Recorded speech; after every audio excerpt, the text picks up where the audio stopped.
and welcome to Pock and Rock. In today's video, I am going to rank my top 15 number 2 singles of the 1970s.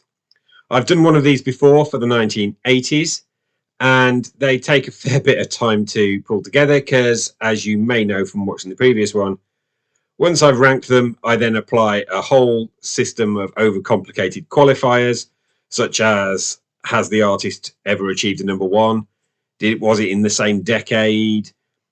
Was the song that kept it off number 1 better than it, or worse, or fantastic, or a travesty? And all of this kind of then gets turned into a score. This sometimes means that a song like Suspicious Minds, which I'd actually ranked pretty highly originally, tumbles out of the top 15 as a result of the fact that Elvis Presley had so many number 1s, one more wasn't going to make that much of a difference. Before we kick off, I'll just remind you to like the video, hit the subscribe and the bell for notifications. And at number 15, I have placed Crazy Little Thing Called Love by Queen. This was a number 2 hit from 1979. Obviously, Queen had multiple career number 1s, including Bohemian Rhapsody from the same decade. And it was kept off number 1 by a song that I think is worse, but is by no means terrible. And it's When You're in Love with a Beautiful Woman by Dr. Hook. So number 15, Crazy Little Thing Called Love by Queen. Number 14 is All Right Now by Free. I think this is an absolutely great song. Free never achieved a number 1 in their entire career. All Right Now itself did return to the charts after being used in the Wrigley's advert in the early 90s, I believe. And that was kept off the number 1 spot by In the Summertime by Mungo Jerry and the previously mentioned in this video, Elvis Presley with The Wonder of You. As a result, I actually think worse songs kept it off number 1. Number 13 is Lola by the Kinks. This has something in common with the previous entry that I've just mentioned, in that this was also kept off number 1 by Elvis Presley's The Wonder of You. That kind of suggests to me that All Right Now and Lola were an absolutely banging pair of number 2 hits in successive charts. Obviously, the Kinks had multiple number 1s in the 60s, so they tumbled down a bit. Number 12 is Far, Far Away by Slade. Now, Slade did have another entry in contention, which was Goodbye to Jane, a song that I actually think I like a bit more, but was kept off number 1 by something better than what kept off Far, Far Away. That was Everything I Own by Ken Boothe. I dislike that song an awful lot. And I didn't like Boy George's version that also got to number 1 in the 80s. It's a bad song for me. And as a result, Far, Far Away found itself at number 12. Number 11 is Roxy Music with Dance Away. Now, this is the first song that I had rated really quite highly in the list that then fell foul of the fact that a better song held this off number 1. And that better song was Sunday Girl by Blondie. Now, I would have always wanted Sunday Girl to get to number 1. It did, but it held off the great Dance Away. Into the top 10, and at number 10, Wombling Merry Christmas by the Wombles.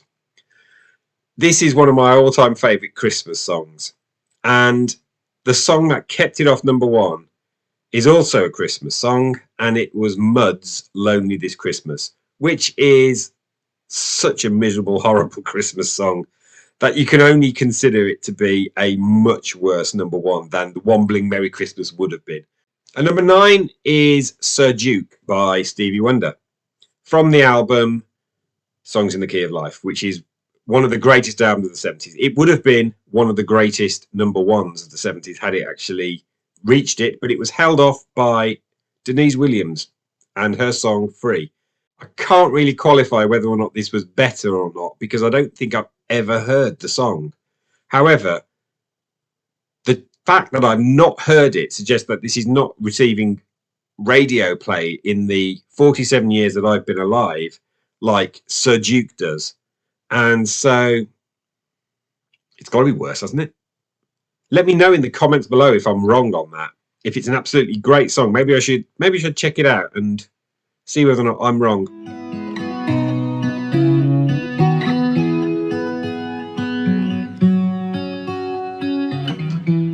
At number 8 is the Hollies and The Air That I Breathe.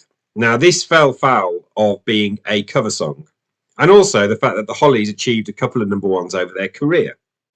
But it was held off number 1 by a much worse song, which was Paper Lace and Billy Don't Be a Hero. I believe Paper Lace were neither Opportunity Knocks or New Faces or something like that, and this was their release as a single afterwards. It's a worse song for sure than The Air That I Breathe, which is a classic. And number 7, Deep Purple and Black Knight, held off number 1 by a song that I think is genuinely equally as good, and it's Band of Gold by Frida Payne. That's one of my favourite early 70s number 1 singles. I think it's really, really good. I don't think it's better, and I don't think it's phenomenal. This is only one of 2 entries in my list that was not affected in some way by some of these complicated qualifiers. So Black Knight at number 7. And number 6 is Silly Love Songs by Wings. I think this is one of the greatest bass lines in pop music. It was a number 1 in the US. It just got held off the number 1 spot in the UK. The song gets penalised purely for the fact that Mull of Kintyre reached number 1 in 1977.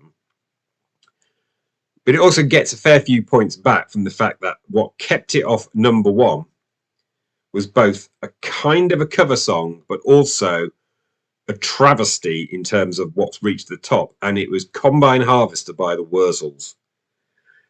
And it held off what would have been a deserved number 1 in Silly Love Songs by Wings. Into the top 5. And the entry at number 5 was originally my number 1 on this list until qualifiers were added to it. And it is American Pie by Don McLean. So Don McLean fell foul of the fact that he had a number 1 in the same decade from the same album, which was Vincent. I really, really like Vincent. And then again in 1980 with a cover of Crying, the Roy Orbison song. Furthermore, the song also lost points for the fact that in the 2000s, the song eventually reached number 1, but in a travesty version by Madonna. In its favour, what actually held it off number 1 was slightly worse, and that was Son of My Father by Chicory Tip. That's definitely a worse song. But on the other hand, Without You by Nilsson is an absolute phenomenal number 1 song. So in the end, it tumbled down the rankings because it had everything going against it. But American Pie is one of the greatest songs of all time. Speaking of one of the greatest songs of all time, at number 4, I have got Let It Be by the Beatles. Now, 17 UK number 1s in the previous decade, but this was their sole single release of new material in the UK in the 70s, and it stalled at number 2 behind a travesty. And this was Lee Marvin with Wandering Star. Ultimately, Let It Be did reach the summit. It was a charity single in the 80s by Ferry Aid.